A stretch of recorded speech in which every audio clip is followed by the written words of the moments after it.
Everyone, welcome back to my channel. आज हम start करेंगे क्लास 10 सैंपल क्वेश्चन पेपर का सेक्शन डी। लास्ट वीडियो में हमने सेक्शन सी के सारे क्वेश्चंस खत्म किए थे। आई होप आपको सभी के सभी क्वेश्चन बहुत अच्छे से समझ आए होंगे। चलिए आज स्टार्ट करते हैं section D. Section D question number 32। A motor boat whose speed is 18 km/h in still water। Most important question है, ऑलमोस्ट हर ही साल पेपर में देखा जाता है। Water takes 1 hour to go 24 km upstream, then to return downstream to the same spot. Find the speed of the stream। इसमें क्या बोला गया है, अपस्ट्रीम डाउनस्ट्रीम। सबसे पहले अपस्ट्रीम एंड डाउनस्ट्रीम होता क्या है, मैंने बोला जो पानी है, जो पानी की स्पीड होती है वो नीचे की तरफ होती है, ठीक है। और ये बोट है, जो बोट है वो भी क्या है, डाउनस्ट्रीम नीचे की तरफ जा रही है। तो जो पानी है वो बोट को क्या करेगा, सपोर्ट करेगा नीचे जाने में। तो इसमें क्या होगी, स्ट्रीम की और जो बोट होगी दोनों की जो स्पीड होगी वो क्या हो जाएगी, आपस में ऐड हो जाएगी। ये होता है हमारा डाउनस्ट्रीम, ठीक है। अब अपस्ट्रीम में क्या होता है, पानी नीचे की तरफ जा रहा है और जो बोट है वो ऊपर की तरफ आ रही है, दोनों की ऑपोजिट डायरेक्शन है। यानी जब बोट ऊपर आएगी तो पानी जो है उसको वापस नीचे धकेलेगा। तो इसमें क्या है, कुछ ऑपोजिट कंसेप्ट बन रहा है, नेगेटिव चीजें बन रही है। इसमें क्या होगी, स्ट्रीम की एंड जो बोट की जो स्पीड है वो आपस में सब्ट्रैक्ट हो जाएगी, माइनस हो जाएगी, ठीक है। चलिए अब स्टार्ट करते हैं। इसमें एक और चीज कही गई है, स्टिल वाटर। स्टिल वाटर का मतलब क्या होता है, तो पानी शांत होता है, यानी खड़ा हुआ पानी, हिलडुल नहीं रहा हो कहीं भी, शांत वाटर। सबसे पहले जो हमें फाइंड करना है उसको हम लोग लेट कर लेते हैं एक्स। सबसे हमें फाइंड क्या करना है, stream, let the stream be x, ठीक है। अब हम निकालते हैं यहां पर स्पीड ऑफ अपस्ट्रीम। अपस्ट्रीम है, नीचे की तरफ जा रही है, पानी ऊपर की तरफ आ रही है, बोट। तो दोनों की जो स्पीड दे रखी है स्ट्रीम में से माइनस हो जाएगी 18 km/h। Speed of upstream, sorry downstream, downstream में दोनों आपस में क्या हो जाएंगी, ऐड, ठीक है। अब अकॉर्डिंग टू क्वेश्चन में क्या कहा गया है हमें, 18 kilometre in still water takes 1 hour to go 24 kilometre upstream, then to the return downstream to the same spot. मतलब अगर ये दोनों 24 किलोमीटर जाते हैं तो जो अपस्ट्रीम है वो डाउनस्ट्रीम से 1 घंटा ज्यादा लेती है। अगर ये 5 घंटे ले रही है तो डाउनस्ट्रीम कितने ले रही होगी, 4 घंटे। अगर इन दोनों को इक्वल करना तो इसमें मैं 1 ऐड कर दूंगी, दोनों आपस में इक्वल आ जाएंगे। वही सेम चीज यहां पर हम करते हैं। हमारा फॉर्मूला, टाइम किसके इक्वल होता है, हमारा डिस्टेंस अपॉन स्पीड। डिस्टेंस क्या है 24 अपस्ट्रीम का, एंड स्पीड हमने निकाली है 18 - x। डाउनस्ट्रीम की डिस्टेंस 24, 18 + x + 1। क्योंकि दोनों को आपस में इक्वल करने के लिए मुझे +1 करना पड़ेगा डाउनस्ट्रीम में, तभी दोनों आपस में इक्वल आएंगे। अब इसको मैं यहां पर ले आती हूं, 24/18 - x - 24/18 + x = 1। एलसीएम ले लेते हैं इनका, 18 - x 18 + x। 18 - x से 18 - कैंसिल, 24 जो है मल्टीप्लाई हो जाएगा किससे, 18 + x से, माइनस प्लस वाला कैंसिल, 24 जो है वो मल्टीप्लाई हो जाएगा किससे, 18 - x से, इक्वल में 1। मैं ये इरेज कर रही हूं,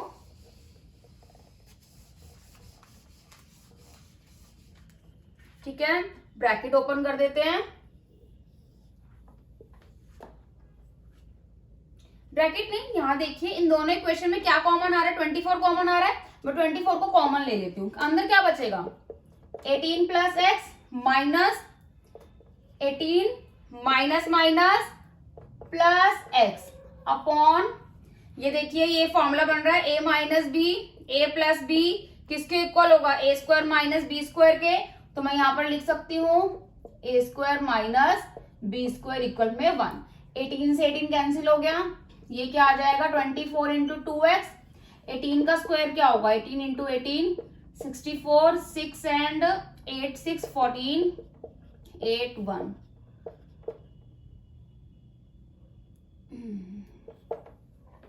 344, नहीं मैंने मल्टीप्लाई गलत करी है, 8 8 जा 64, 8 6 14, 8 8 12, 324 माइनस एक्स स्क्वायर इक्वल में 1। ये इक्वेशन वहां चली जाएगी, ये होगा 24 into 2x is equal to, इसको 48x लिख लेते हैं हम लोग, 24 into 2 48x, 48x is equal to 324 minus x square. इस इक्वेशन को यहां ले आएंगे हम लोग, क्या बन जाएगी, x square minus 48x plus 48x minus 324 is equal to 0। Quadratic आ गई, हमें क्या फाइंड करना होगा, इनकी मिडिल टर्म को स्प्लिट करना होगा। 324 का एलसीएम ले लेते हैं, 2 से 1 पे 12 6 4 2, 81 3 के टेबल से 27 3 9 3 3 1, 3 3 9 27। तो क्या बनेगी इक्वेशन हमारी इसकी, 54x plus minus 6x minus 324 equal में 0। इन दोनों को अगर माइनस करेंगे तो 48 आएगा, अगर मल्टीप्लाई करेंगे तो 324 आएगा।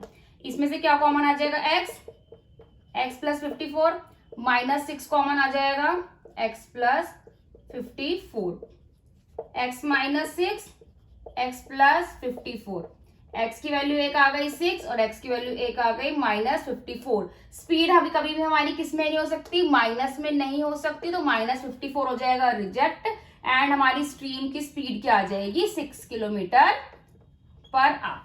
ठीक है, काफी इजी क्वेश्चन था ये वाला, बट पेपर में ये हर बार देखने के लिए मिलता है और बच्चे कंफ्यूज भी होते हैं इस क्वेश्चन को लेकर। ठीक है, इसका और में एक और क्वेश्चन है वो भी करते हैं।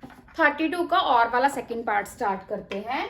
2 water taps together can fill a tank in 9 into 3/8 hours. The tap of a larger diameter takes 10 hours less than the smaller one to fill the tank separately. Find the time in which each tap can separately fill the tank. मतलब क्या है, दोनों के दोनों जो tap हैं आपस में जो मिलकर, यानी टैप 1 प्लस टैप 2 दोनों तो मिलकर इतना टाइम ले रहे हैं, बट जो एक टैप का डायमीटर बड़ा है, एक टैप का डायमीटर छोटा है, तो ऑब्वियसली इसका डायमीटर बड़ा होगा। मैंने बोला टैप 2 का डायमीटर बड़ा है, तो इससे क्या होगा, पानी ज्यादा स्पीड से आएगा, जल्दी भरेगा, और टैप 2 का छोटा है तो पानी कम स्पीड से आएगा, धीरे भरेगा। तो हमें दोनों टैप का सेपरेटली निकालना है टाइम कि किसने कितना टाइम लिया टैंक को फिल करने में। ठीक है, तो let the time taken by smaller tap be x। ठीक है, x है, लार्जर टैप ने क्या किया, उससे 10 घंटे कम लिया। let the time taken by the larger tap is equal to x minus 10 r। ठीक है, जब भी आपको ऐसा कोई क्वेश्चन आ जाए कि टाइम फाइंड करना है, सबसे पहले हम लोग उस क्वेश्चन को 1 आवर में कन्वर्ट करते हैं। अगर उसने टोटल x आवर में कन्वर्ट किया तो 1 आवर में कितना किया होगा, 1/x, इसने 1 आवर में कितना किया होगा, 1/x माइनस 10। ठीक है, 1 आवर में इतना किया है, तो इतने आवर में दोनों ने कितना किया होगा, तो इसको क्या कर देंगे, पहले इसको मल्टीप्लाई करते हैं, 72 75/8, ये क्या आ जाएगा, 75x/8, सेम 75/8, ये आ जाएगा 75/8 इंटू एक्स माइनस 10। ठीक है, अब इन दोनों ने मिलकर एक टैंक को फिल किया, 75x/8 plus 75/8 into x minus 10। ठीक है, दोनों में से क्या कॉमन ले लेती हूं मैं, एक्स नहीं आएगा, सॉरी, only 75, 8x। दोनों में से मैं 75/8 कॉमन ले लेती हूँ, अंदर क्या बचेगा, 1/x, same as it is 1/x minus 10 equal में 1, ये मैं इरेज कर रही हूँ यहां से। ठीक है, एलसीएम ले लेंगे अंदर का,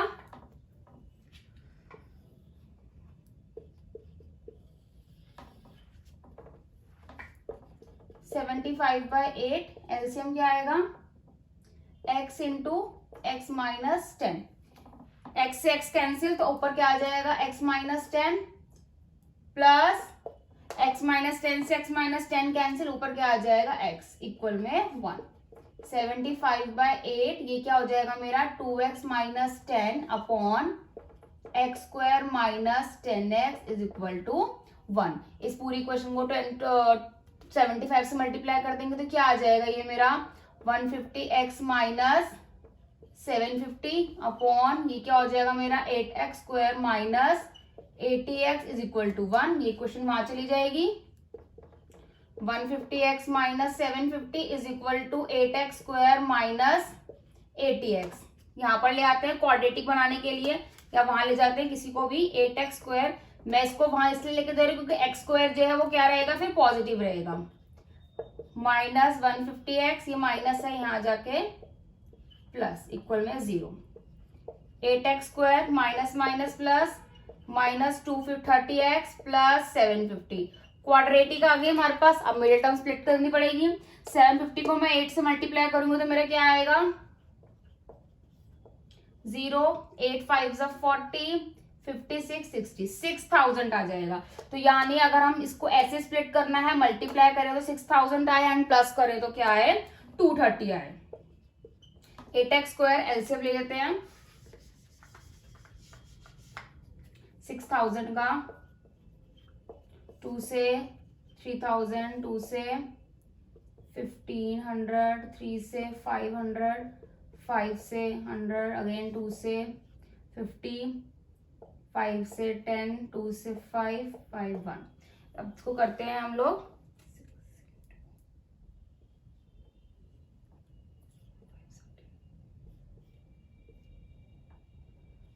30 एंड 200, 6000। ठीक है, क्या आ जाएगा यहाँ पर हमारा माइनस 200x माइनस 30x, या मैं उल्टा लिख लेती हूँ, minus 30x minus 200x plus 750 equal में 0। अब क्या करेंगे हम लोग, इसमें से कॉमन लेंगे। इन दोनों में क्या कॉमन आएगा, 2x कॉमन आ जाएगा, ये बचेगा 4x माइनस 15, माइनस इन दोनों में क्या कॉमन आएगा 15, यहाँ बचेगा 4x माइनस 15 इक्वल में 0। मैं इसको सॉल्व करने के लिए यहाँ वाला पार्ट इरेज कर रही हूँ।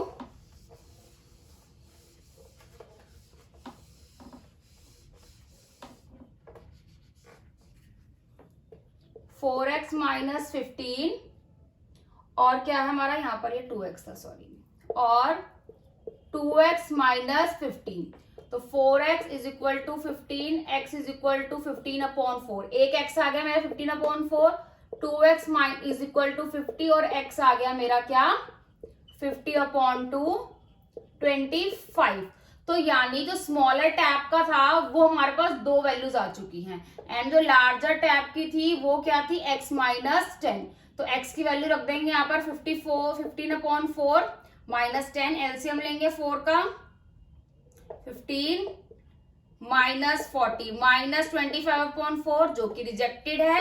क्यों, क्योंकि जो हमारा टाइम है वो कभी भी माइनस में नहीं जा सकता। अगेन यहाँ पर हम लोग करेंगे x माइनस 10, x कितना है 25 माइनस 10 15 r, तो यानी लार्जर टैप का आ गया 15 एंड स्मॉलर टैप का आ गया 25 r। ठीक है, इजी क्वेश्चन था पर थोड़ा सा ट्रिकी क्वेश्चन था, और ये वाला क्वेश्चन ही पेपर में ऑलमोस्ट देखा जाता है। ठीक है, चलिए इसका नेक्स्ट क्वेश्चन स्टार्ट करते हैं। क्वेश्चन नंबर 33 स्टार्ट करते हैं, जिसके दो पार्ट हैं। चलिए ए पार्ट करते हैं, state and prove the basic proportionality theorem. बहुत ही इजी क्वेश्चन है, डायरेक्ट ही दे दिया गया है हमें बीपीटी, जिसको हम लोग बेसिक प्रोपोर्शनैलिटी थ्योरम को हम लोग क्या बोलते हैं बीपीटी। हमें बीपीटी सॉल्व करनी है।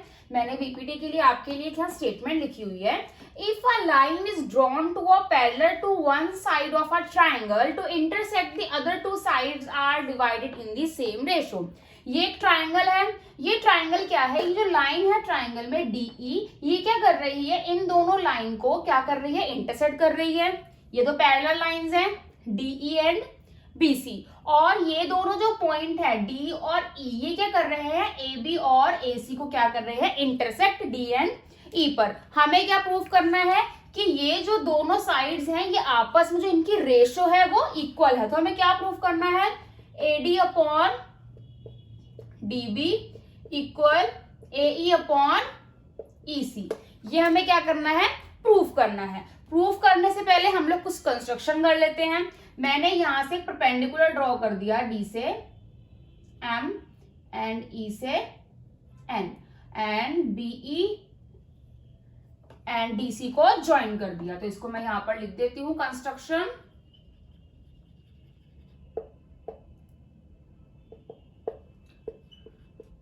join BE and DC, draw a perpendicular, ये नहीं लिखते, इसमें इतना ही लिखते हैं हम लोग, इसमें लंबा हो जाएगा। DM क्या है हमारा परपेंडिकुलर AC पर, एंड EN जो हमारा परपेंडिकुलर है वो किस पर है, AB पर। ठीक है, स्टार्ट करते हैं। कभी भी हमें ऐसे में रेशो को सेम इक्वल प्रूफ करना होगा तो हमें ट्राइंगल्स का एरिया चाहिए होता है। एरिया ऑफ ट्राइंगल क्या होता है, half into base into height. आपको मैं एक छोटी सी चीज बता रही हूँ जो अभी क्वेश्चन में यूज होगी। मैंने यहाँ पर एक ट्राइंगल ले लिया, ये ABC, ये E। इसका मैं एरिया कैसे लिखूंगी, हाफ इंटू बेस क्या है मेरा BC एंड परपेंडिकुलर क्या होगा मेरा, जो हाइट है वो होगी AE। ठीक है, नॉर्मली हम लोग ऐसे लिखते हैं। अब एक और मैंने ट्राइंगल लिया ऐसे करके, थोड़ा सा मैं टिल्टेड ले लेती हूँ। ठीक है, ये ट्राइंगल है ABC, ये D है और ये पॉइंट E है। इसमें क्या लूंगी मैं, इसका एरिया हाफ इंटू बेस क्या होगा मेरा BC, हाइट क्या लूंगी, हाइट इसमें AE रहेगी, AD। कुछ बच्चे बोलेंगे इसके अंदर ये तो लेकिन हमारे ट्राइंगल पर आ ही नहीं रही है।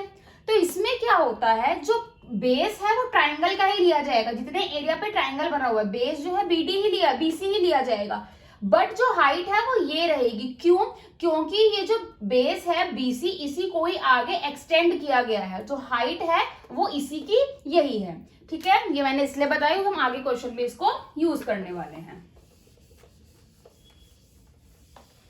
ठीक है, चलिए स्टार्ट करते हैं। सबसे पहले हम लोग लेते हैं ट्राइंगल। हमें क्या चाहिए, AD एंड DB चाहिए। तो मैं ऊपर वाला ट्राइंगल ले लेती हूँ। इन ट्राइंगल ADE एरिया निकालेंगे हम ट्राइंगल का, area of triangle ADE half into base का ले लिया मैंने AD एंड परपेंडिकुलर क्या होगा AD पर EN। ठीक है, एरिया ऑफ ट्राइंगल AD तो आ गया मेरे पास, अब मुझे चाहिए DB। तो मैं ये वाला ट्राइंगल ले लेती हूँ, DBE, area of triangle DBE half base क्या हो जाएगा इसमें DB। अब देखिए यहाँ पर बेस तो मैंने DB ले लिया। अब कुछ बच्चे क्या करते हैं, यहाँ पर जो हाइट है ना वो DE ले लेते हैं, लेकिन ऐसा क्वेश्चन में कहीं भी नहीं कहा गया है कि एक जो ट्राइंगल का बेस होगा वो दूसरे ट्राइंगल का क्या होगा, हाइट होगा। ऐसे कहीं भी मेंशन नहीं है, ना ही मेंशन होगा। जो मैंने स्टार्टिंग में बताया था, ये जो बेस है यही बेस आगे एक्सटेंड हो गया, तो इसका जो परपेंडिकुलर है इसकी जो हाइट है DBE की वो भी क्या होगी, EN ही होगी। ठीक है, अब दोनों के एरिया को हम लोग डिवाइड कर देंगे। एरिया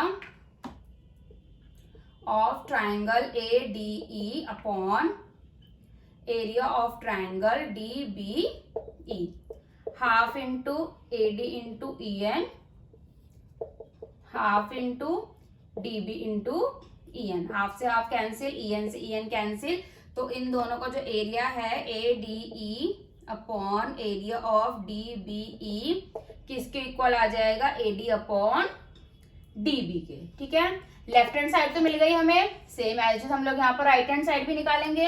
अब हम लोग ट्राइंगल लेंगे, in triangle ABE he same लेंगे, बट यहाँ पर हमने बेस AD लिया था, यहाँ पर बेस हम लोग AE लेंगे। Area of triangle ABE half into AE का बेस क्या होगा DM। Same area of triangle DEC, अब EC चाहिए तो DEC लेंगे, half into EC into DM, जो मैंने यहां बताया था वही सेम चीज यहां भी अप्लाई हो रही है।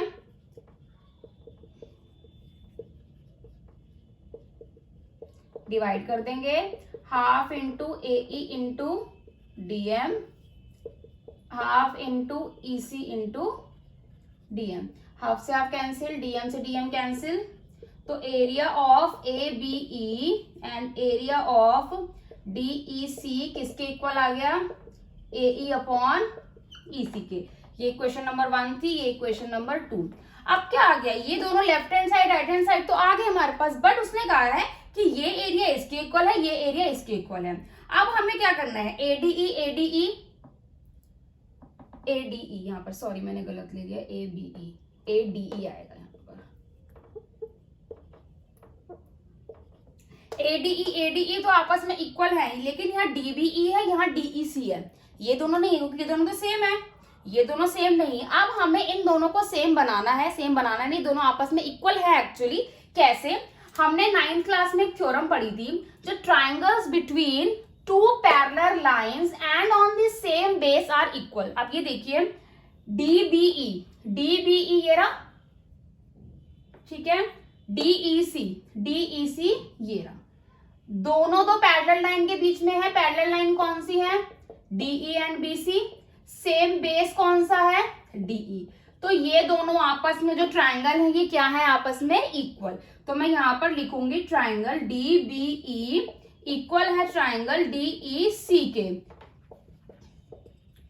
Triangle between two parallel lines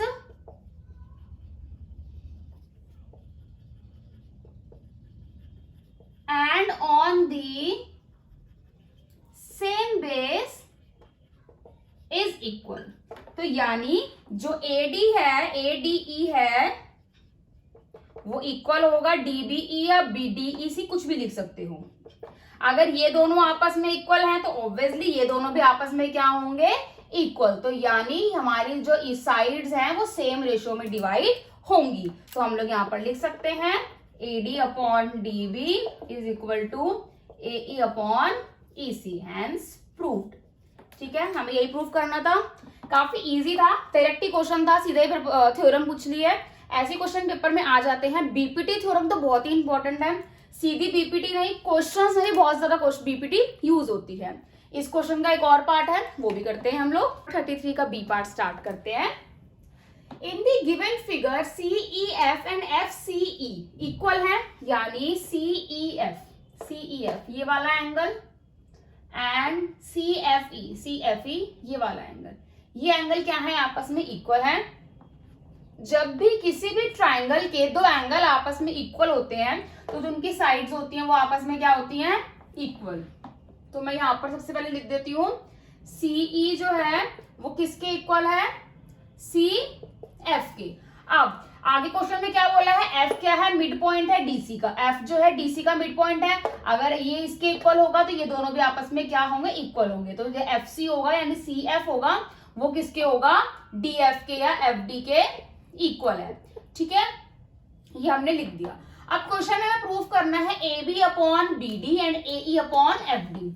AB upon BD and AE upon FD बहुत ही अलग सा कंसेप्ट है, बट कहीं कहीं हमें ये नजर आ रहा है कि ये यहाँ पर बीपीटी यूज हो रही है, क्योंकि ये क्या है? रेशो में दे रखा है। तो मैं बीपीटी से करने के लिए यहाँ पर एक पैरेलल लाइन ड्रॉ कर लेती हूँ। तो बीपीटी के लिए हमें क्या चाहिए होगी? एक पैरेलल लाइन, जिसको मैंने क्या नेम दे दिया?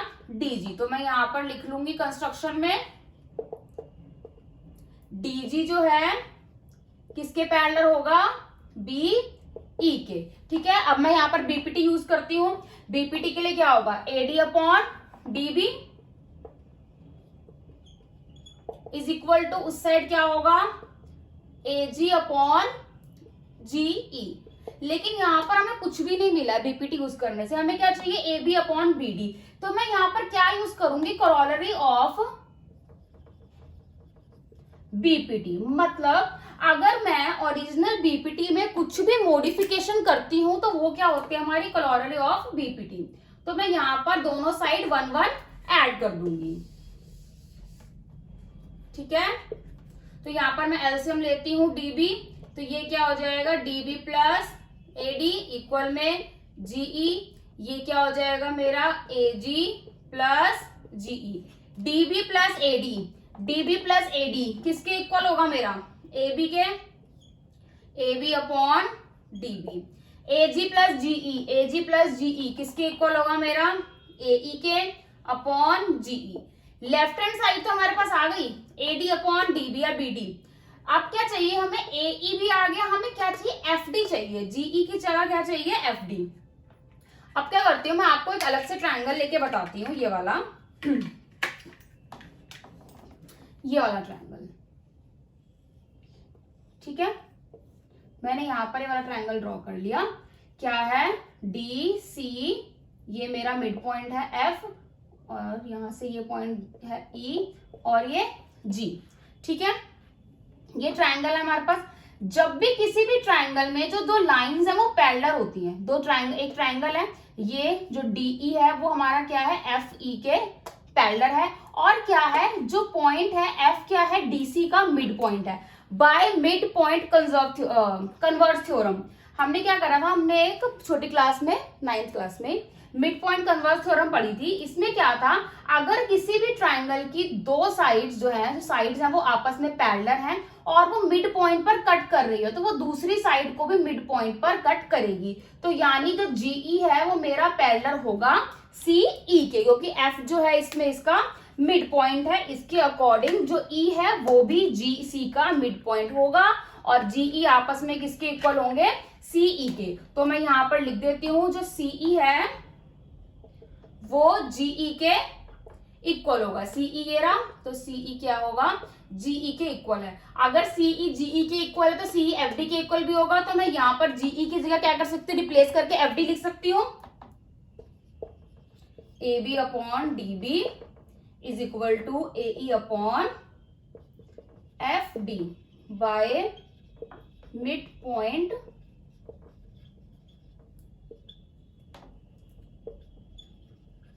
कन्वर्स थ्योरम, ठीक है। ये हमें प्रूफ करना था, ये हमारा प्रूफ हो गया, जो कि बहुत ही इजी था प्रूफ करना, कुछ भी नहीं था इस क्वेश्चन में प्रूफ करने के लिए, ठीक है।